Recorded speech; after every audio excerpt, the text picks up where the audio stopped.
Hello, everyone, and welcome to the Rundown. This would be the Hump Day edition of the Rundown. I am your host today, Craig DeLuz, coming at you from the left coast, but I do not do this program by myself. Hump Day! Hey, this is Mike Piwowarski coming to you from the right coast, the East Coast, down here in mostly free state of Florida. I am the loud talker. Evidently, somebody told me that yesterday. So great to have you all here. It's nice to see everybody here on the Rundown. Well, Mike, no one has ever said that you were a quiet individual. Yeah, listen, I didn't know. I got surprised yesterday. They say, "Oh man, stop! You're a loud talker." I'm like, that's like a Seinfeld character, isn't it? The loud talker. I didn't know, and then they were like, well. Because there was another woman at a desk where we were, and she was talking clearly and crisply, and I'm like, wow, I can hear everything she's saying. She's enunciating properly. We walked away, and my partner said, yeah, she's a loud talker like you. I'm like, well, we figured, hold on, wait a second. First of all, what do you mean like me? And she's not a loud talker. Like, well, yeah, you're a loud talker. And I go, well, just because you're a whisper talker, a soft talker, doesn't mean I'm a loud talker. I'm like, after all, I'm kind of in the public speaking business. Perhaps, speaking Mike, clearly is important. I speak all loud and stuff and normal, and I have no idea what you're saying. There you go. There's Craig, the low talker. No, I actually am a loud talker as well. So, which is probably why we get along, because we can hear each other. Yeah, the only time I've known that it's been a problem, Craig, is for some reason I have horrible luck with phones. Like crappy phones. Right. If I go buy the new iPhone, mine's the one that comes with one speaker working instead of two. So when I answer a phone, it's usually I try to be clear and crisp. I'm like, hello, and people are like, ooh, easy. So now I speak up when I'm on a phone, and I guess I'm not supposed to do that. For me, other than that, I just thought I was speaking clearly. Nobody has to stop and go, huh? What'd you say? No, for me, the volume control disappears the more I consume of adult beverages. Volume control goes out the window. I don't really drink alcohol, so I couldn't help you there. I know. I just that's I keep forgetting that's just a prop behind you. That's a green screen. Yes. Yes. Well, I mean, we don't want to give the wrong image to the children that are watching. No, there should be no children watching. I'm more worried about the guns behind you because they could get up and do something dangerous at any time. I too have been concerned about that. So I ran a test, and I think I've told you about this. I actually took all my guns. I laid them out on the table. I spoke harshly to them. I left them unsupervised. I even left out some alcohol for them, and to see. And there was absolutely no gun violence took place. So I think my guns at least are safe. I don't have to worry about gun violence for my guns. I've done that before, and I've had to take the belt to them because, listen, a belt-fed weapon's a happy weapon. Oh my! It is. There is something about making fun of anti-gunners and their perspectives that is quite rewarding. It's it's like punching a baby. It's so easy, It's just. Yeah, I'm trying to think about, okay, when is punching a baby rewarding? I didn't say it was rewarding. I said it was easy. Oh, easy. Well, duh. I said it was easy. Yeah, I'm not going around punching a lot of babies. I mean, I don't know, maybe like a Taliban baby, I guess you could punch, but I don't know if it had like an AK or something. Dude, I worry about you sometimes. Sincerely, I do. All right, hey, let's get on into today's stories.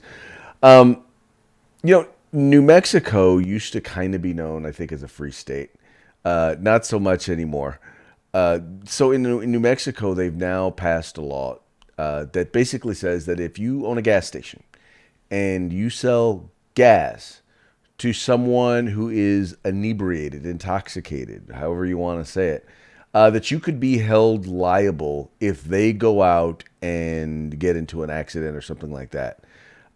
Mike, I don't know about you, but this just sounds like a very dangerous, slippery slope.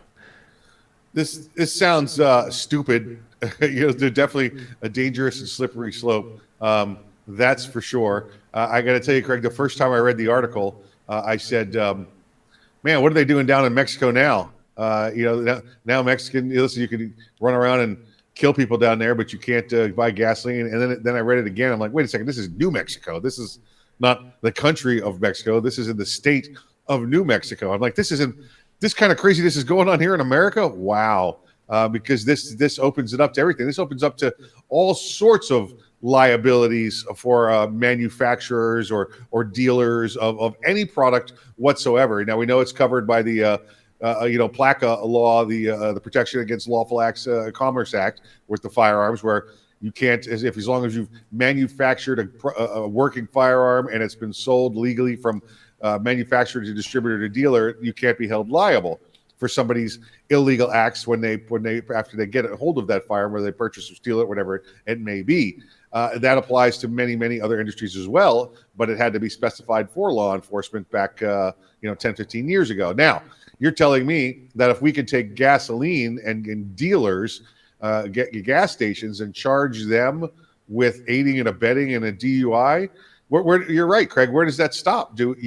Is the person who sold them the car now liable? Is Ford Motor Company now liable? What about Goodyear? They put the tires on the car. Are they now liable? Where does this ridiculousness stop? Well, okay, so just an interesting point. So one thing I need to make sure to note, this isn't necessarily a new law. This was actually a decision that was made by a judge. So There's a good chance that this thing could wind up getting overturned. Oh no, I take that back. It was the New Mexico Supreme Court that made this decision. That's a court. Yep, there you go. Yep. Well, but what's crazy here is, so let's say someone comes to the gas station and they do the auto pay and the little credit card thingy outside. You've now sold them gas. You are now liable. Yeah. Right. Do we have to do a background check? Do you have to give them a DUI test before we can sell everybody gasoline? Right. This is the problem, Craig, with living in the desert. When you live in the desert, it dries up all your brain juices and you can't think right. And well, this is what's going on in New Mexico. And Mike, the thing is most people who get DUIs are not people who are three sheets to the wind. They're not people who are way over the limit. Generally, it's almost always people who are borderline. And so if you have an individual who is borderline and you don't really know that they're intoxicated, but they go and they get into an accident or they get pulled over or whatever it is, and they test, over the limit, you're now saying that you're going to be held liable. You have to, like you said, what are you going to have to do? What are you going to do? Give them a blood test or a breathalyzer before you sell them any gas? Yep. Yeah, right. You put your go out to the pump. You put your card in one end and you put some urine in the other, and you're good to go. We will not dispense. It'll be like the alcohol sensors inside your vehicle that you get sentenced to. Yeah, I don't see this holding up. I don't see this holding absolutely up. Not. This is ridiculous. This is beyond ridiculous, and this is evidently the state of New Mexico. Yeah. Again, I can only contribute this to standing out in the desert sun too long. And well, evidently there were several justices who have spent too much time, obviously, in the New Mexico desert. I bet maybe with some peyote. Yeah, yeah. I bet if we go back and do a little research, we'll find out like the AC was out that day in the judges' chambers or something, and they were just like, "Let's just get this done. Let's get the hell out of here. Come on, let's just get it done." Yeah. All right, so moving right along. So as we all know, that with the Delta variant of COVID-19. We all know that everyone is freaking out. We all know that virus infections or infection rates are up. As far as I've seen, hospitalization rates are not up. Deaths are not necessarily up. But for the most part, people are freaking out because, more people are getting infected. Well, first of all, 97% of the new infections are people who are unvaccinated. That's number one. Number two, it still hasn't changed in terms of the infection rates for those under the age, for people who are under the age of 65. For the most part, if you are under the age of 20, your chances of getting seriously sick or dying from COVID are still they're still significantly low. Having said that, the American Academy of Pediatrics has come out and said that children as young as 2 years old, so in other words, over the age of 2, should wear masks indoor, whether they're vaccinated or not. Now, we all know that, first of all, this goes completely against the science. We 100%, by the way, against the science. And we also know that the American Academy of Pediatrics is a known left-wing political group, and is less known for their medicine than they are for their left-wing politics. And Mike, I wanted to get your perspective on this particular story. Wait, I heard we're supposed to wear masks again. Are we supposed to wear the masks? Are we wearing? Yes, even when you're indoors by yourself. Indoors by myself. Time to wear the masks. Where's your mask? Where's your mask, man? Where's your mask? It's crazy, Chrissy. The American Academy of Pediatrics, isn't that the one that gives out the Oscars every year? Is that the same academy? Am I thinking of there? Is it a different academy? That's more like the American Academy of Pedophiles. Yeah. Oh, yeah. It's just. Oh, yeah. Ooh. Had to go there, huh? This again. What are we doing? Are we listen? We just about got our country back, getting a lot of freedoms back, and oh wait, not yet. Put your mask back on. We've got to get this done.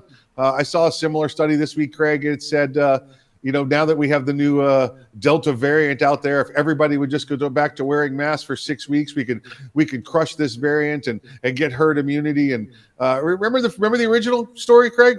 2 to 3 weeks, folks. We just want to stand down for 2 to 3 weeks, and we'll be over this. All right.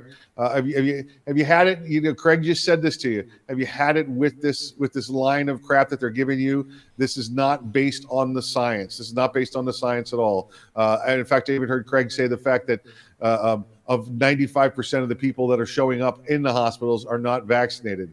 Yet when you go on to continue to read the story, it says the new variant attacks people that have the virus, that have the vaccination. So what is it, folks? It's one or the other. You don't get to have it both ways here.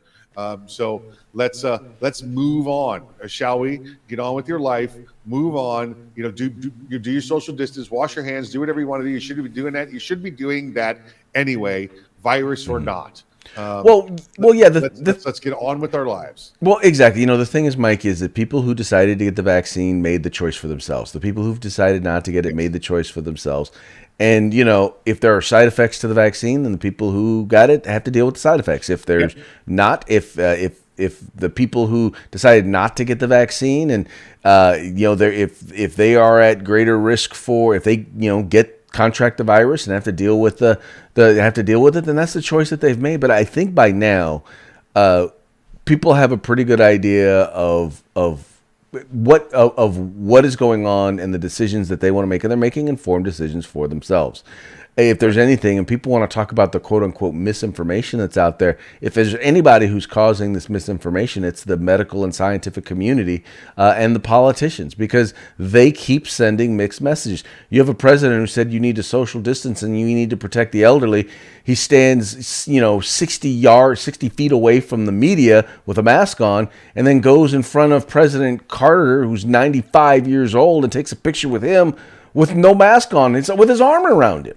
I mean, stuff like that you've got one medical group saying everyone should wear masks. You got another group saying no one should wear masks. You've got Dr. Fakey changing his tune every 5 minutes. How are we supposed to know what is good information?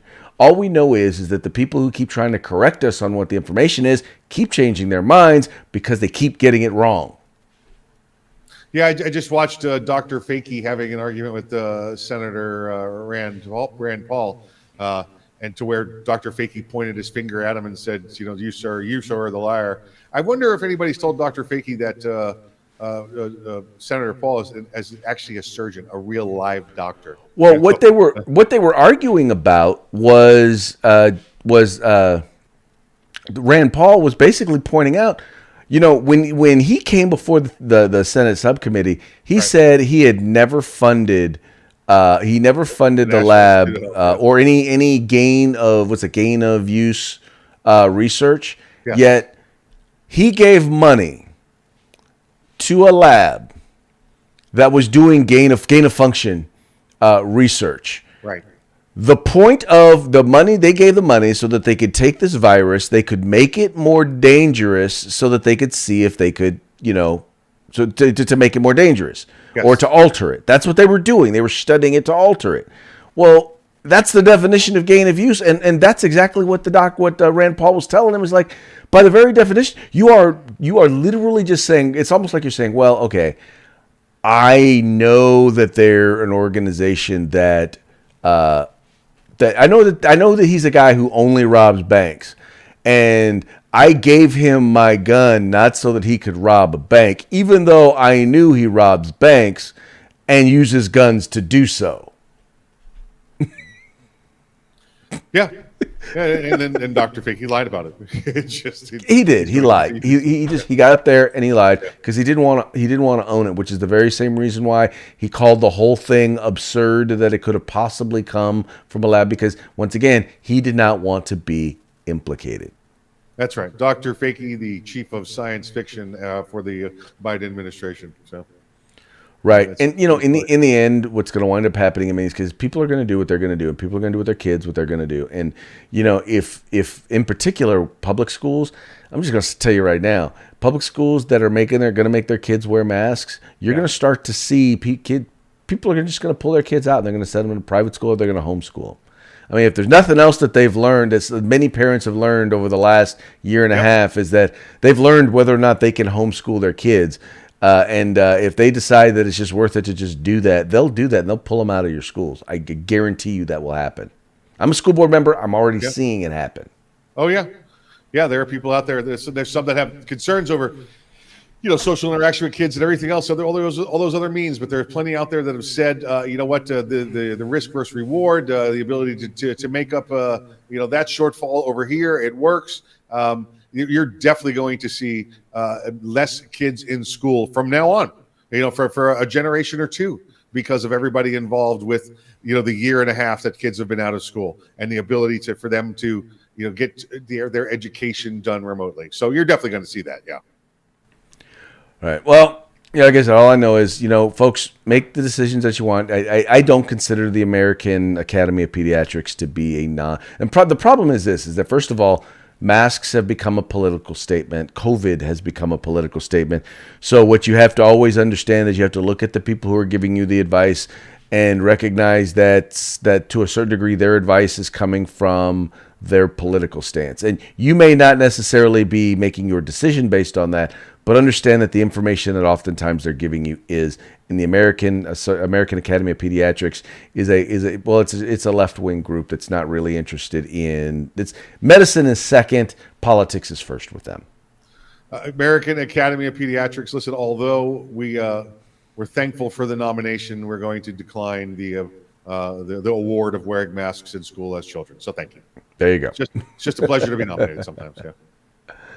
All right. Speaking of awards, the mayor of Rochester, New York, has won an award, and that award would be, gun charges. Yeah. Now, the only reason why I bring stuff like this up is because, so you guys remember, or may or may not remember, Mike Bloomberg used to have a group called Mayors Against Illegal Guns. Now, you may recognize that group no longer exists. There's now Everytown. But the reason why Mayors for Illegal Guns no longer exists is because, many of the mayors or the politicians who were part of this group kept getting indicted for crimes or kept getting investigated for crimes.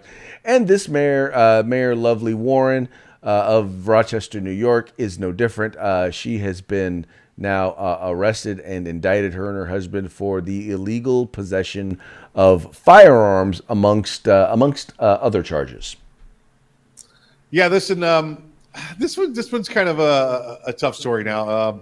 It's up there in Rochester. Now, Rochester is a city up in upstate New York, but I'm not sure I like the way they got to do the search warrant on her house to begin with. By the way, she also won a search warrant, Craig. So and she didn't even try for it. She just won it. She's been estranged from her husband for years now, and evidently he was involved in some sort of alleged illegal drug transactions by the state police that was investigating in the area. And I guess they found 5, 6, 7 people that they wanted to do follow-up search warrants on their house. And his was one of them. Well, listen, state police, you got to do better than what's the license on his or address on his driver's license. You got to, and then write the search warrant for that. You got to prove he lives there. Okay, you can't just take the address off the driver's license and say it's the home of record. You have to prove he lives there. They did the search warrant at the the estranged wife's house. That's our mayor. And then they found these guns. Now, so Craig, listen, I get it. She's a hypocrite, and I wouldn't trust her as far as I can throw her. She's an anti-gun hypocrite. Yet when they search the home, they find these 2 firearms in there. Having said that, I think we may have to look at some Fourth Amendment issues before they discovered the Second Amendment issues. They shouldn't have been in her house at all. From how I'm reading the story. But now that they are, guess what? I'm glad the people of Rochester understand that their anti-gun mayor believes that it's okay for her to have firearms and not for you. Well, and that's the point. That's the entire point of the story is that not only does she possess these firearms, but she's in illegal possession of these firearms. Because here's the thing: if they're estranged and he doesn't live there, then that clearly means those are her guns, or Correct. She has allowed him to store his guns in her home.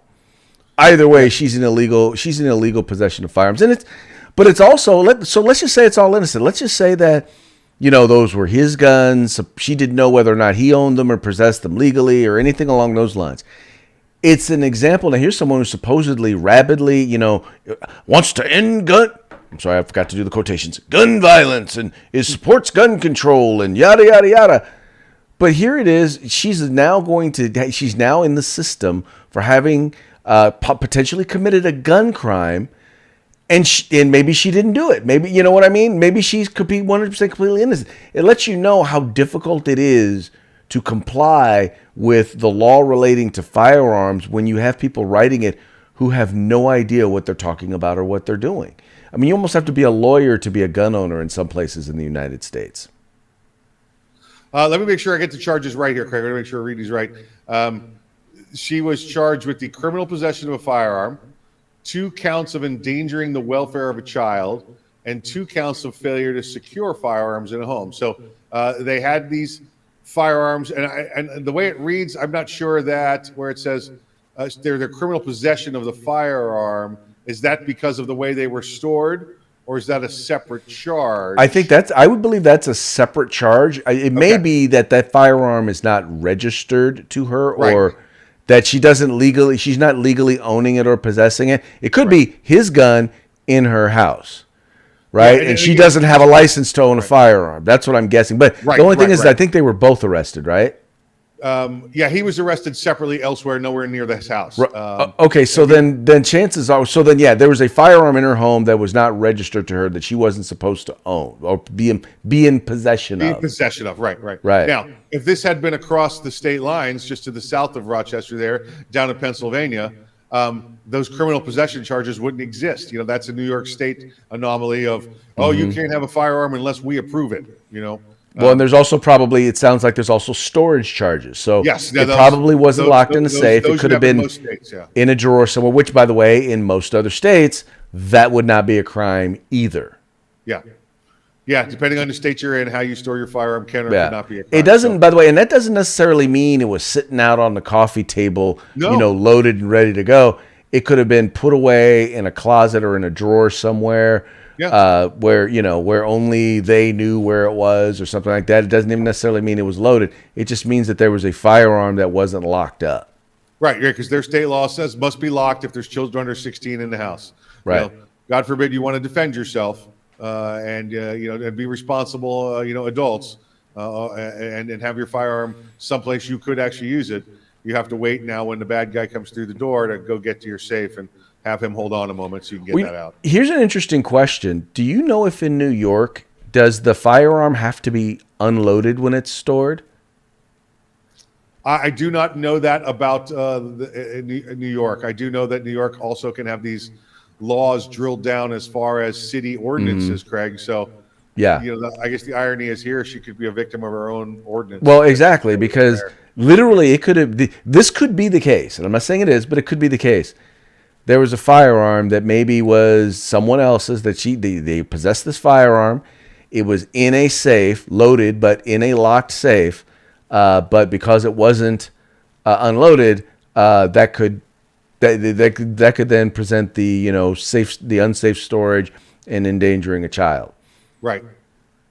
Firearms must be stored using a gun locking device or in a safe, and then cannot be left outside the immediate possession and control of the owner or other lawful owner if a child resides in the home or is present.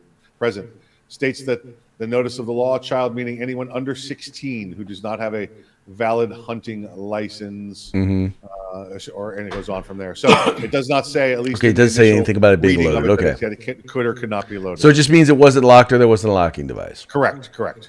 Well, there you go.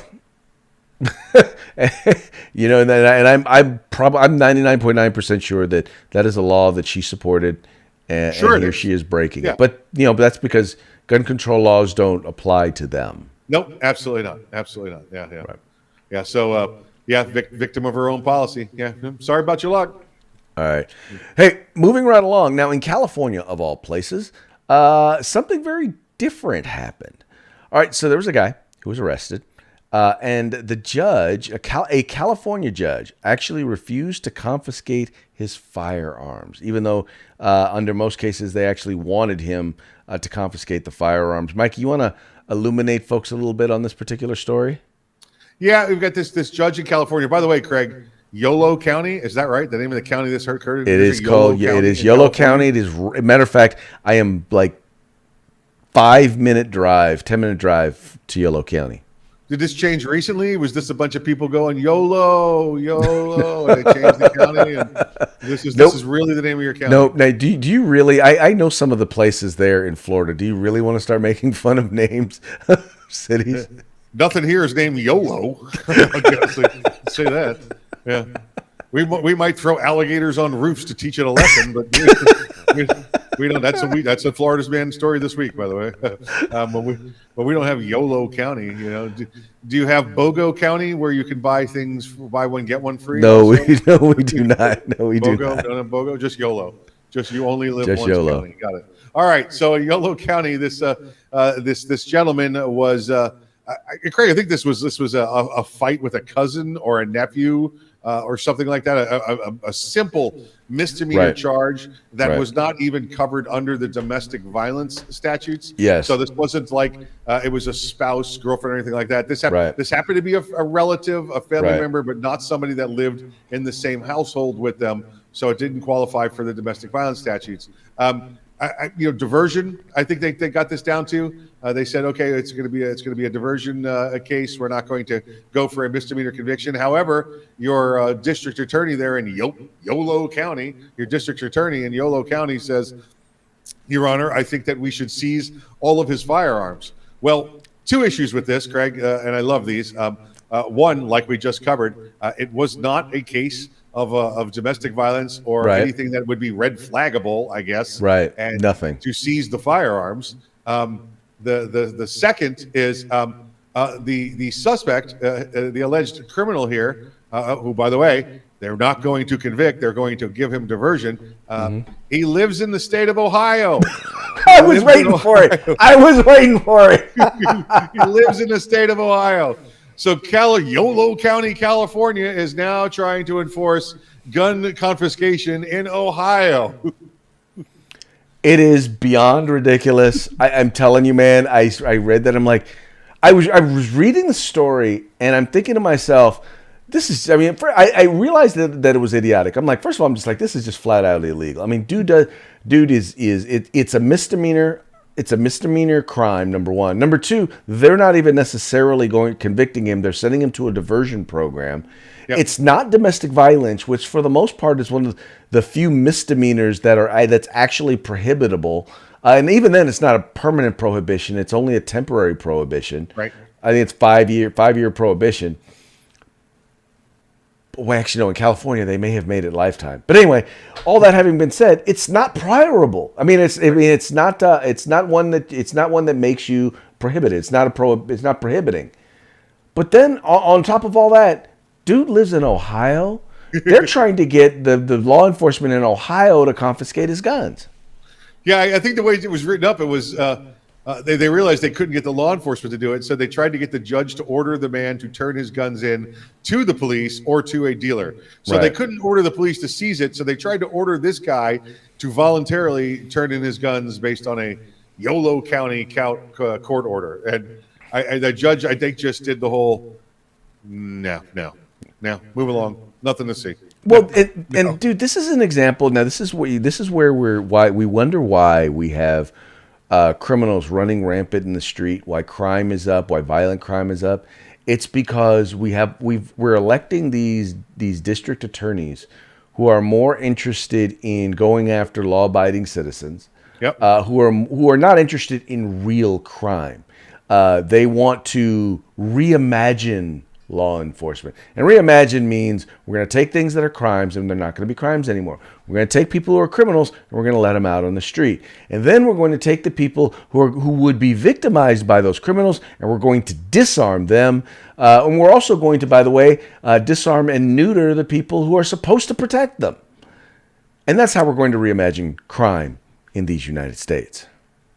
Yeah, focus on re-examining your crime in Yolo County, maybe then the rest of California. And then if you can get all of the gun crimes solved in California, then maybe we'll let you help us in Ohio. Otherwise, go away. Just go away. Yeah, you don't you don't have to go home. Mad. Just go away. Yeah, there you go. Just go home. Just go home. Speaking about going home, well, we've been talking about Waco Dave for quite a while. Apparently, they just seem to be having one heck of a time getting Waco Dave approved to be the director of the ATF. Well, one of the most anti-gun, anti-freedom, anti-liberty members of the Senate has come out now. Senator Dick Durbin has come out and basically just said, yeah, there's a lot of issues with Dave Chipman, and hopefully we'll get him in, but hey, you never know. This just goes to prove that David Waco Chipman needs more Dick Durbin in his life. This guy right here. We know how Dick Durbin is. A Democrat. No, you know what he needs to do. He needs to eat a bag of dicks. Oh, yep, that's it, David. There we go. For David Waco Chipman, you can eat a bag of dicks. And do it with Dick Durbin. You'll have Dick with dicks or dicks with Dick. I forget what it is.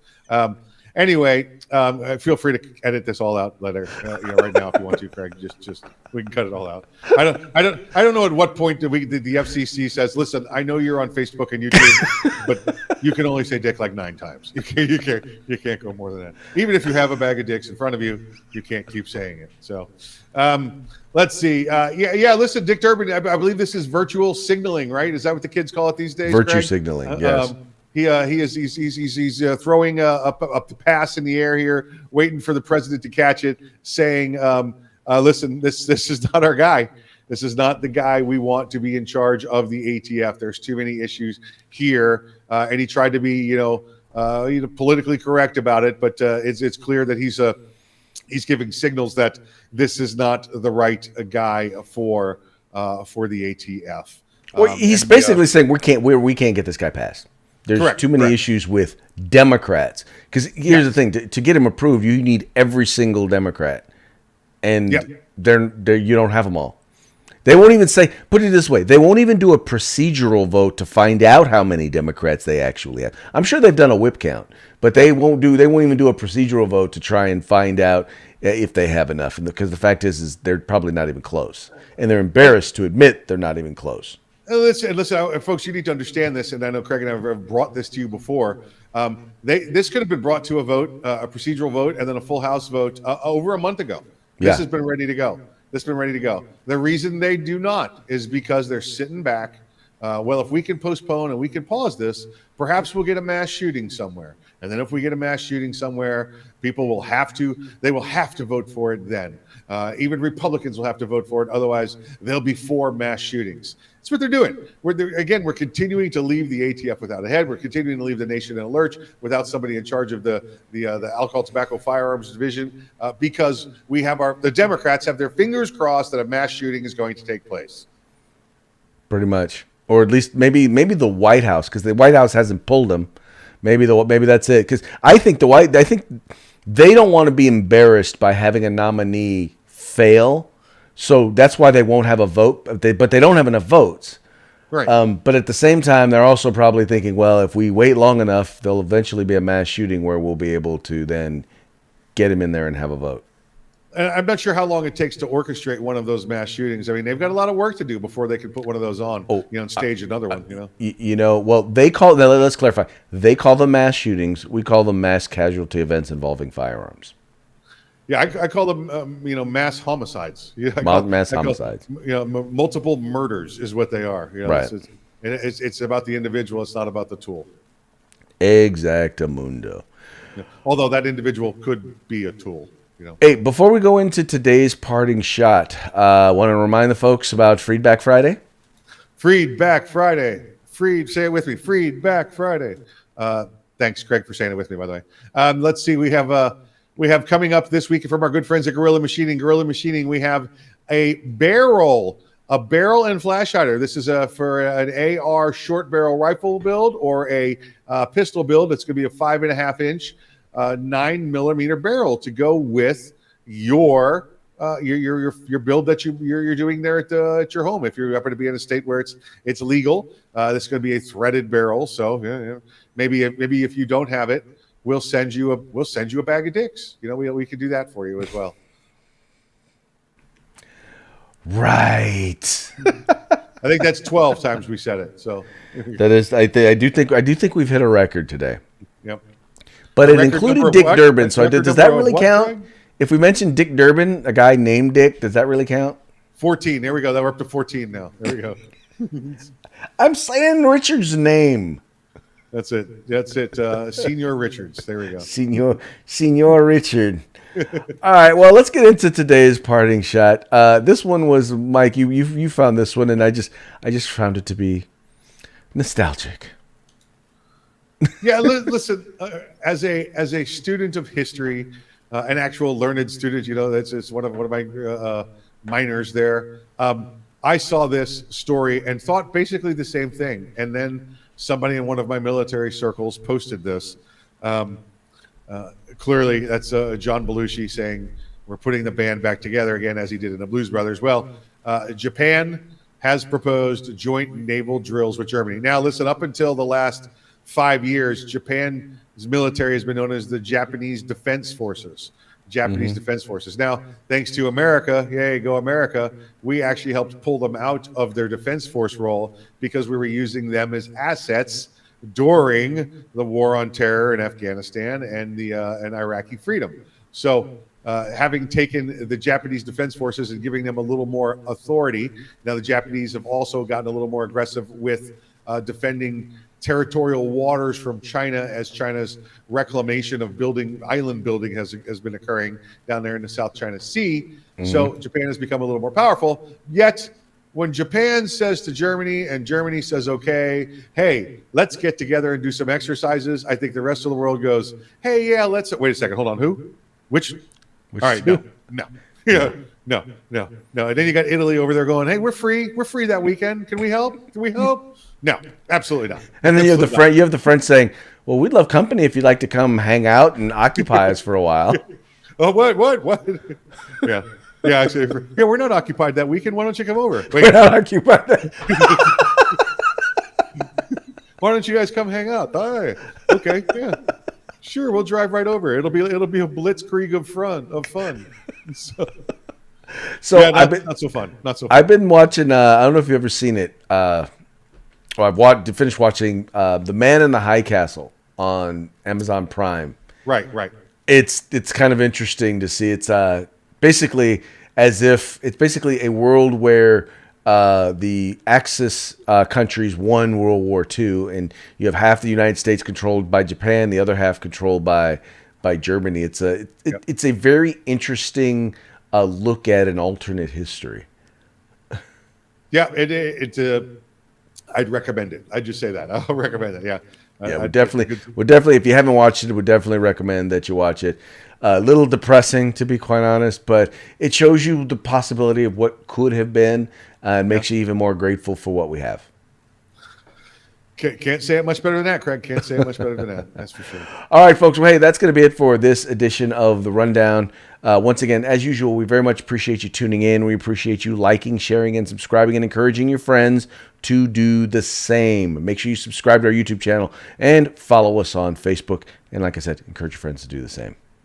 There we go. Like, share, subscribe. Like, share, subscribe. Thanks for watching. Thanks for listening. Thanks to Gorilla Machining. And we'll see you all on Thirsty Thursday. Thirsty Thursday. See you then.